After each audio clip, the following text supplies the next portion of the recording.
There's a study done by a colleague of mine at Stanford that showed that positive anticipation about the next day events actually is a powerful metric for creating quality sleep, even if the sleep is very reduced. Work done out of Harvard Medical, Bob Stickgold's lab, and Emily Hoagland did this study that showed, looking at OChem, performance on OChem scores. Okay, so organic chemistry at Harvard's a pretty tough subject, highly motivated.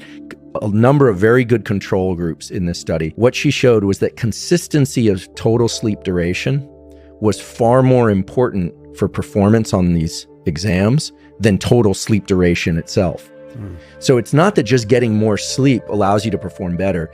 Consistently getting about the same amount of sleep is better for performance, at least on OChem, than just getting more. You could very well do better on 6 than on 8. There are a few other things that turn out to be strong parameters for success in this domain. For instance, your entire life, waking or asleep, is broken up into these 90-minute ultradian cycles. If you look at ability to attend or do math problems or do anything, drive, performance tends to ramp up slowly within a 90-minute cycle, peak, and then come down at the end of that 90-minute cycle. And in sleep, we go through these stage 1, 2, 3, 4, REM, etc. Ending your sleep after a 90-minute cycle, near the end of a 90-minute cycle, say at the end of 6 hours, in many cases is better for you than sleeping an additional hour, 7 hours, and waking up in the middle of an ultradian cycle.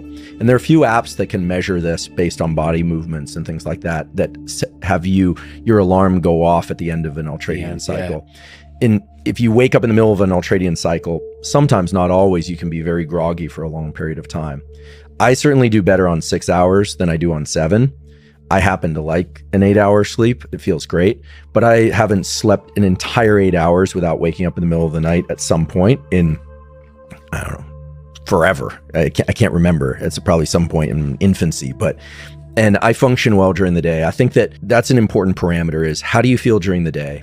Almost everybody experiences some sort of dip in energy in the late afternoon, or what would correlate to their temperature peak. And that's a good time of day to get either a 90-minute or less nap, or if you're not a napper or you can't nap, feet elevated has been shown to be good for clear out of some of this. The glymphatic system is this kind of like sewer system of the brain that you can clear stuff out. So legs elevated, or one thing that I'm a big proponent of and that my lab has been studying is what I now call NSDR, non-sleep deep rest. And this is just lying down, but non-sleep deep rest is allowing your system to drop into states of real calm that allow you to get better at falling asleep later. And they can be very restorative for cognitive and motor function. There's at least one study out of Denmark that shows that the basal ganglia, which is an area of the brain that's involved in motor planning and action, one of these 20-minute non-sleep deep rest protocols resets levels of neuromodulators like dopamine in the basal ganglia to the same levels that they were right after a long night's sleep. So I also respectfully or semi-respectfully disagree with the idea that you can't recover lost sleep. What does that mean? I mean, that there's no IRS for sleep. So what does it mean to be in debt for sleep? If you're falling asleep during the day and you're sleepy, like you're falling asleep, that's a good sign of insomnia. It means you're not sleeping enough at night. If you're fatigued during the day, but you're not falling asleep, so you're just exhausted, but you're not finding yourself falling asleep in meetings and in conversation, then chances are you're fatiguing your system through something else. I find that it's like magic that a short nap does as much good and often better than a longer one. For me, subjective. What would be a longer one? Longer than 90 minutes?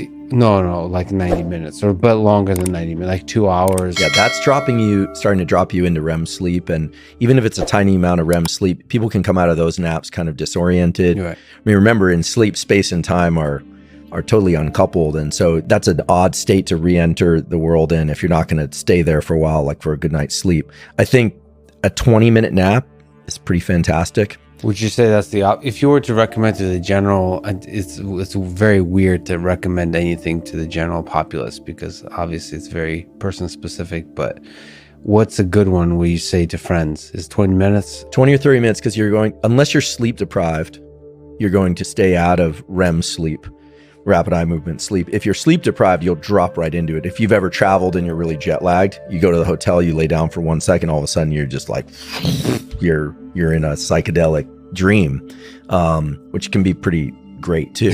But I think that 20, 30 minutes.